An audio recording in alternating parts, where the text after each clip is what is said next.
आप कोई भी काम करते हो ना, उसमें आपको सफलता ज़रूर मिलती है यदि आप मन से करते हो तो। लेकिन एक बात ज़रूर है कि जोश में होश नहीं खोना चाहिए। तो उसके लिए ये ज़रूरी है कि आप जहाँ स्ट्रगल कर रहे हैं, जहाँ आप अप्रोचेज़ कर रहे हैं, वो प्रॉपर अप्रोचेज़ हैं कि नहीं हैं।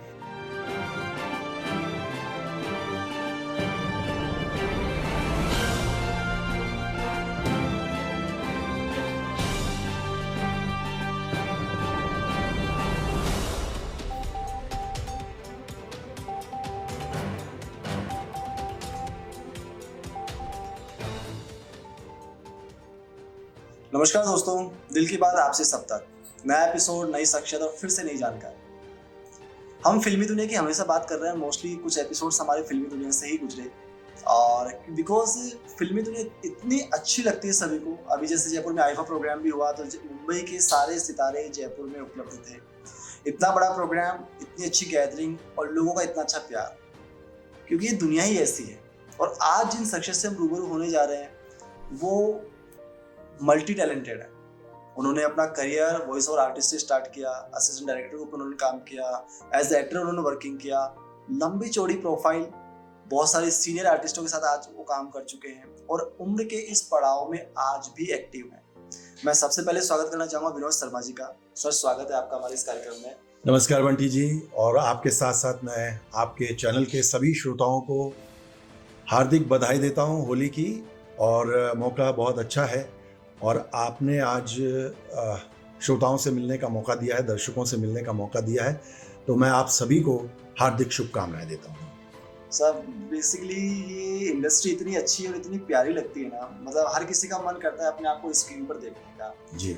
या कुछ ऐसे आर्टिस्ट होते हैं जो स्क्रीन पे अपने आप को नहीं देख पाते हैं, लेकिन उनको लगता है कि एटलीस्ट मेरा नाम भी उस स्क्रीन पे आ जाए तो बहुत बड़ी बात है, चाहे वो टीवी स्क्रीन हो या 75 का पर्दा हो जी। और कुछ ऐसे लोग भी हैं जो कैमरे के पीछे, जिनका बहुत बड़ा रोल होता है। अलग अलग कैमरा मैन है, आपके साउंड इंजीनियर्स हैं, मेकअप मैन है, बहुत बड़ी टीम होती है। बहुत बड़ी टीम होती है। तो मैं एक जर्नी की अपन जो बात करें फिल्मी दुनिया की, तो बेसिकली मैं सबसे पहले जो आपसे जानना चाह रहा हूँ कि पहला कदम आपने कैसे रखा इस इंडस्ट्री में? बंटी जी, देखिए, ये बहुत ही अनसिक्योर फील्ड है और पेरेंट्स चाहते हैं कि बच्चा पढ़ लिख कर जल्दी से जल्दी सेटल हो जाए। तो मैंने अपना ग्रेजुएशन कंप्लीट किया। उसके बाद मैंने फादर मदर को बोला कि मैं थोड़ा सा इस फील्ड में स्ट्रगल करना चाहता हूँ। उससे पहले मैं नाटकों में भाग लेता रहा और ऑल इंडिया रेडियो के प्रोग्राम्स में भी भाग लिया और साथ ही मैं वॉइस ओवर भी करना चाहता था। तो मैंने फादर मदर को बोला कि एक बार मुझे ट्राई करना है, तो उन्होंने सहमति दी मुझे। थोड़ा देखिए, हर माँ बाप जो है चाहता है कि जल्दी से जल्दी बच्चा सेटल हो, तो उनकी भी यही एक ड्रीम थी, उनका स्वप्न था कि बच्चा जल्दी से जल्दी अपने पैरों पर खड़ा हो, क्योंकि शादी करना एक बहुत जिम्मेदारी का काम पेरेंट्स के लिए होता है, तो वो भी चाहते थे। तो उन्होंने मुझसे कहा, फिर भी मैंने उनको कन्विंस किया कि एक बार एक सर्टेन पीरियड के लिए मुझे भेजिए तो मैं ये करके आऊँगा। तो उन्होंने मुझे भेजा। तो मैं जब मुंबई गया तो मेरे पास कुछ काम नहीं था और जान पहचान भी लिमिटेड थी, बहुत कम लोग मैं जिनको जानता था। तो मैं गया वहाँ पर और मिला जिनको मैं जानता था। BR फिल्म्स में BK चतुर्वेदी जी थे, तो उनके पास भी गया। तो उन्होंने मुझे बोला कि भाई ऐसा है, काम तो ये धीरे धीरे ही होता है, एकदम से तो ऐसा नहीं होगा कि आप हाथ में सरसों जमा के, राई जमा के आ जाएं और तुरंत काम हो जाए, तो ऐसा कुछ नहीं हो सकता। तो उन्होंने कहा कि आप वॉइसिंग करते रहो, उससे जो अर्निंग होगी उससे कम एग्जिस्टेंस तो आपका रहेगा। तो मैंने ठीक है, तो मैं वॉइसिंग सबसे पहले मैंने शुरू की, फिल्मों में डबिंग करना शुरू किया। तो इसके साथ साथ मैं रेडियो के स्पॉन्सर प्रोग्राम जो प्राइवेट ऑर्गेनाइजेशंस साउंड रिकॉर्ड करते थे, उनके प्रायोजित कार्यक्रम होते थे, उसमें साइड में भी कुछ ना कुछ काम कर रहे थे। जी। तो मैं वॉइसिंग मैंने सबसे पहले स्टार्ट की थी, वॉइसिंग। तो मैं फिल्मों में कैरेक्टर रोल किया करता था, डबिंग आवाज़ देता था उनको, और रेडियो प्रोग्राम्स में भाग लेता था, और प्रायोजित कार्यक्रम होते थे फिल्मों के, उसमें भी अपनी आवाज़ देता था। शुभिराज जी, सुधीर पांडे, विष्णु शर्मा, जरीना कादर जी, ये सब हम लोगों के साथ में हम लोग वॉइस किया करते थे। तो उस दौरान मैं फिर आशा शर्मा जी के साथ में एक बार डबिंग कर रहा था इनकलाब के बाद फिल्म की, जो उत्पल दत्त जी की डायरेक्टेड फिल्म थी।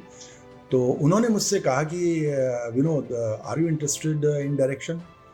तो मुझे उस वक्त एकदम से मैंने हाँ बोल दिया, क्योंकि मैं जानता था कि मुझे यहाँ रहना है तो कुछ ना कुछ करते रहना है।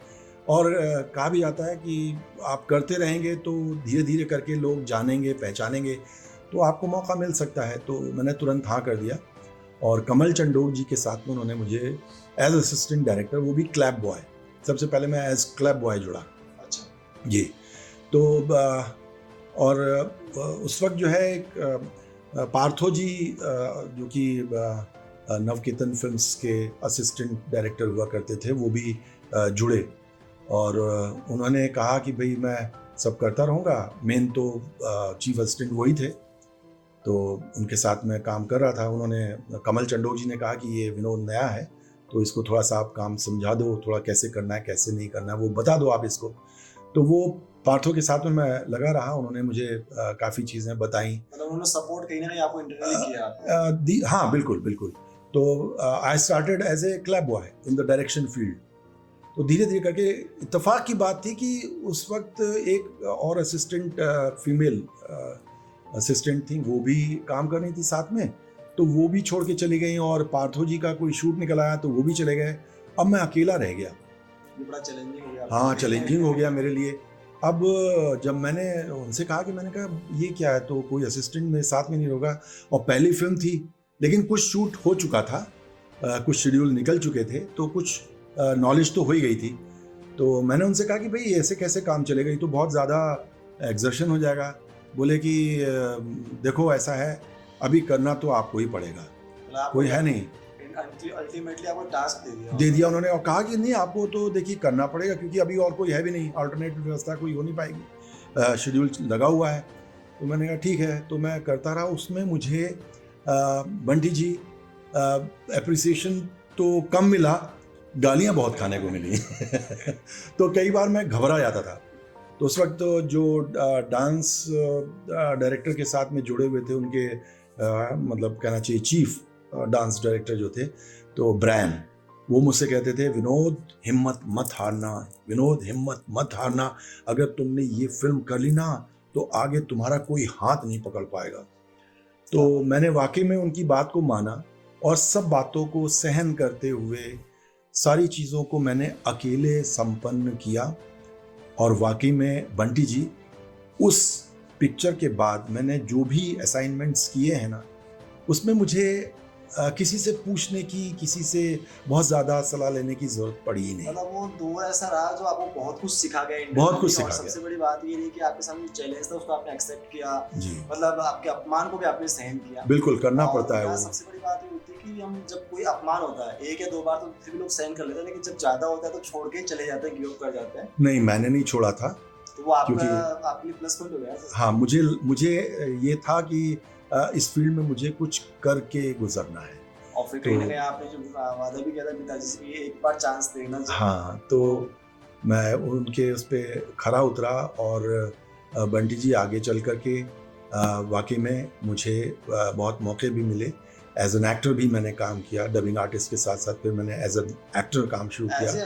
असिस्टेंट डायरेक्टर, जहाँ फिल्म शुरू होती थी वो असिस्टेंट डायरेक्टर के तौर पे भी मैं काम कर रहा था। क्योंकि इसमें क्या होता है बंटी जी कि आप सिनेमा से, उसकी लैंग्वेज से, उसकी टेक्निक से आप परिचित जब तक नहीं होंगे तब तक आप अच्छे प्रेजेंटर नहीं हो सकते, अच्छे एक्टर नहीं हो सकते। तो मुझे उस वक्त लगा कि नहीं, ये सब चीज़ें करनी चाहिए। और बाद में चलकर आगे आपने देखा भी होगा, जितने भी स्टार सन्स हैं उन्होंने भी असिस्टेंट रहकर काम किया।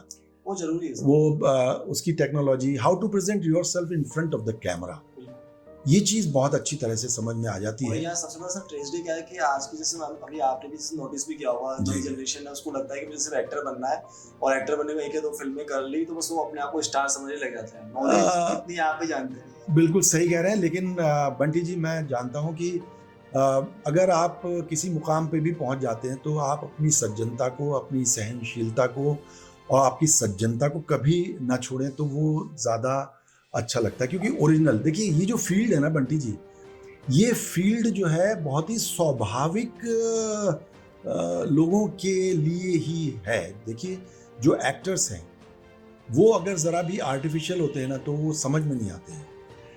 तो अब जो आदमी ओरिजिनली जो जैसा होगा वैसा ही एक्ट करता है वो, और ये बहुत डिफिकल्ट टास्क होता है बंटी जी, बहुत ही डिफिकल्ट टास्क है कि जब आप किसी करेक्टर को अपने शरीर के अंदर प्रवेश कराते हैं और आप जो हैं वो आप अपने आप को बाहर रखते हैं, तो ये ट्रांसफॉर्मेशन बहुत ही कठिन होता है ना।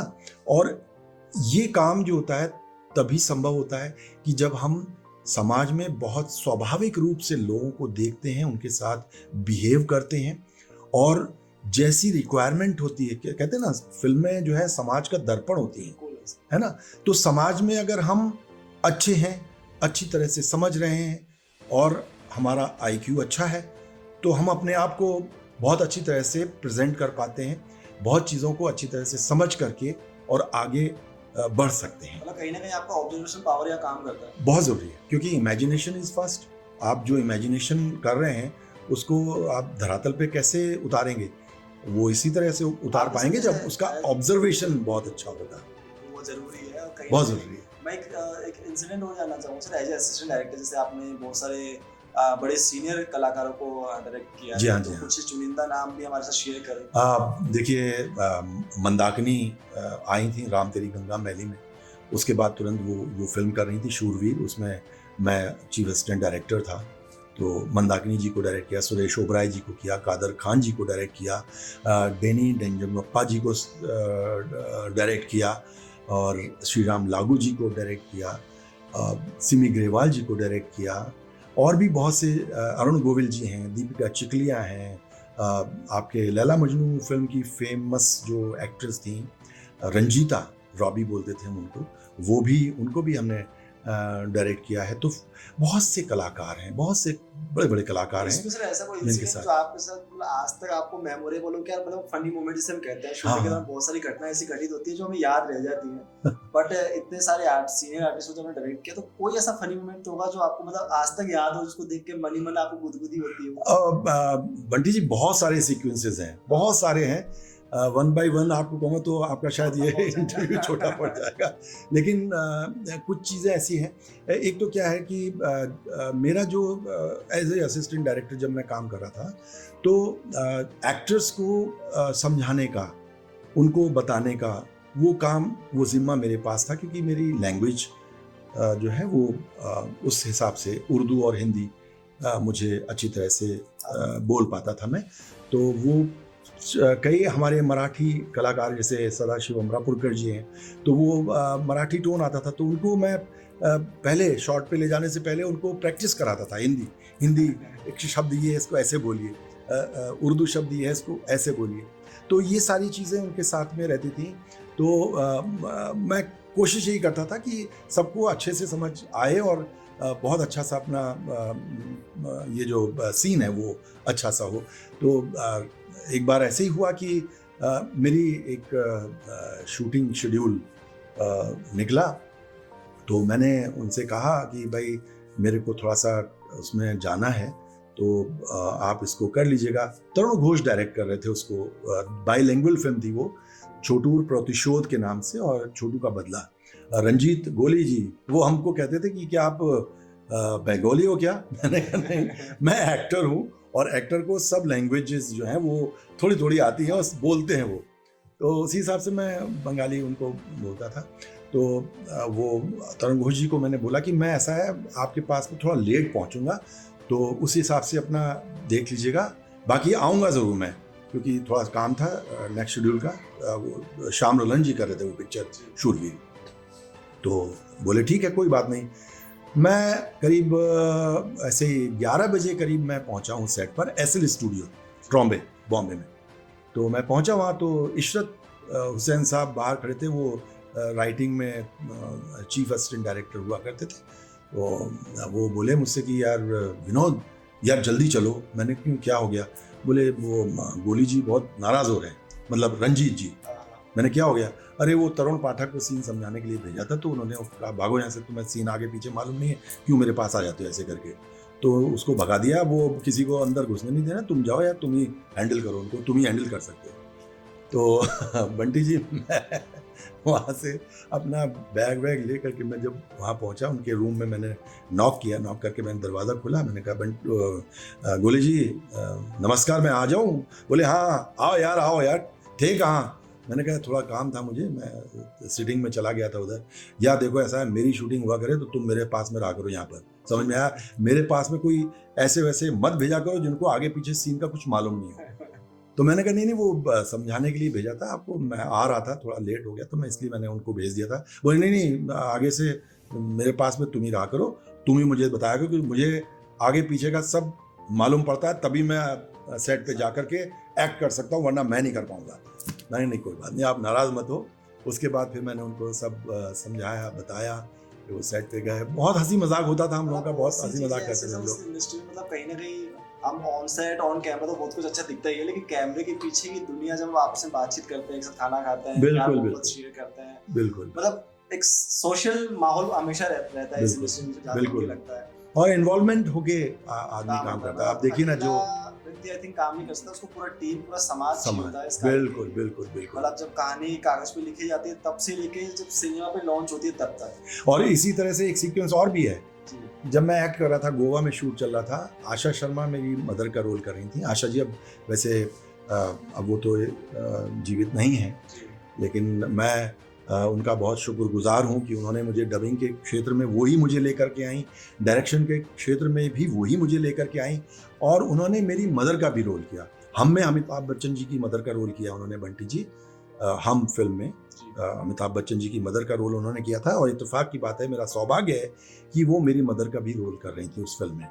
तो एक सीक्वेंस था, तो ऊपर से मैं उतर के आता हूँ अपने घर से, और पीछे पीछे आशा जी मुझे मनाने के लिए, मैं गुस्सा होके अपनी माँ से उतर रहा हूँ और पैसे की डिमांड कर रहा हूँ। तो मैं उतरता हूँ, और उतर के और मैं सीढ़ी से उतर के आता हूँ, तो वो जो उस वक्त कैमरामैन थे हमारे, तो वो तरुण घोष जी को बोले कि नहीं नहीं ऐसा करिए, वो विनोद जी को वहीं रोकिए, वहाँ पर उस जगह पे मार्क कर देते।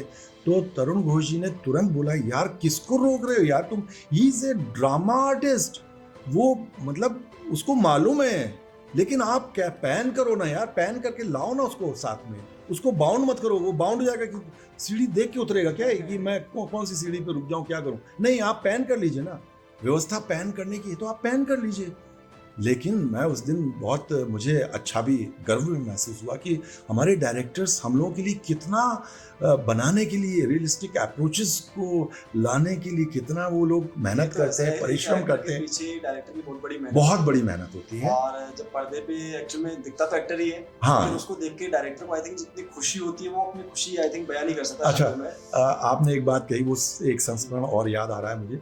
आपने कहा ना कि वो एक्टर का पर्दे पर एक्टर ही दिखता है, और ये सही बात है कि पर्दे पर एक्टर ही दिखता है। सुरेश ओबराय जी मेरे साथ शूरवीर की मैं जब डबिंग करवा रहा था उस वक्त, वो उनका भी यही था कि वो अमित जी की तरह सुबह 6 बजे करीब आया करते थे। सुबह वॉइस बहुत अच्छी रहती है, बेस की आवाज़ रहती है, तो ये जो एक्टर्स हैं सुरेश जी वगैरह सब ये सुबह ही करते थे आकर के।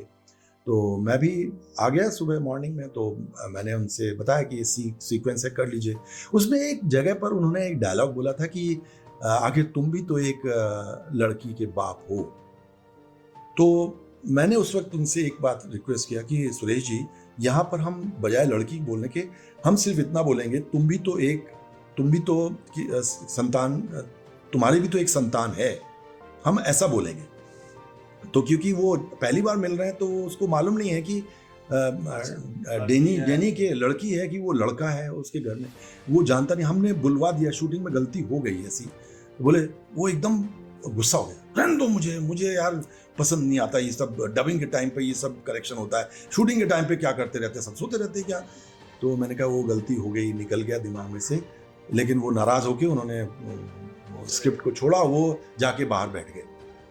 फिर मैं जब देखा मैंने, तो मैंने कहा उनसे कि मिश्रा जी थे वो उसको रिकॉर्ड कर रहे थे, रिकॉर्डिस्ट थे हमारे, तो मैंने कहा मिश्रा जी अब तो वो तो नाराज़ होके चले गए हैं। तो बोले अब यार शाम रलन आएंगे तभी वो बात बनेगी कुछ ऐसी। इसके बाद जो है शाम जी आए, पूछा उन्होंने कि क्या कर रहे हो, क्या हुआ। मैंने कहा वो नाराज़ हो गए हैं, सिर्फ मैं इतना करवा रहा था कि इसके अंदर जो है लड़का लड़की तो पता ही नहीं, पहली बार मिल रहा है वो व्यक्ति, तो वो कैसे बोलेगा कि तुम भी तो एक लड़की के बाप हो। मैं ये कह रहा था कि ये तुम्हारी भी तो संतान है, ऐसे करके उसको मैनेज करना था। बोले नहीं नहीं कोई बात नहीं, कोई बात नहीं, मैं मैनेज करता हूँ। फिर वो मुझसे कहने लगी तुम चलो मेरे साथ में और तुम आगे। मैंने कहा नहीं अभी वो गुस्से में है, मैं आऊँगा ही नहीं वहाँ, मैं करूँगा ही नहीं डबिंग आज। तो मैं तो चला गया। उसके बाद फिर उन्होंने वो डबिंग उनसे करवाई। 2-3 दिन बाद बंटी जी शेड्यूल निकला पैच वर्क, तो मैं सब काम करवा रहा था, तो कैमरा के पीछे खड़ा होकर कैमरामैन थे सुदर्शन नाग जी, तो मैं बात कर रहा था उनसे, तो उनको बता रहा था कि इस तरह से शॉट लेना हमको ये वाला। तो वो पीछे बैठे बैठे सुरेश ओबराय जी कंकड़ी एक निकाले और खट से मेरे फेंक दें मेरी तरफ। वो कंकड़ी उठाया और खट से मेरी तरफ फेंक दें। तो मैंने बोला पीछे, कौन है भाई, क्या परेशान, किसको तकलीफ है। बोले चीफ क्या बात है भाई, आज हमसे नाराज़ हो। मैंने नहीं नाराज़ आपसे कौन हो सकता, आप तो पर्दे के कलाकार हैं, हम तो पर्दे के पीछे वाले हैं। मैंने कहा कि नहीं नहीं ऐसा कुछ नहीं है जी, हम लोग जो है इस तरह से कर नहीं सकते, आप नाराज़ वाराज कुछ नहीं, अब तो अरेंज करना था शॉट, इसलिए मैं उसमें बिजी हो रहा था। बोले हाथ में क्या है। मैंने कहा कि ये रविन्द्रनाथ टैगोर जी की उपन्यास है, उनका घरे बाहरे नाम से उनका एक उपन्यास था। तो बोले ला मुझे दे दो, मैं पढ़ के तुम्हें दूंगा।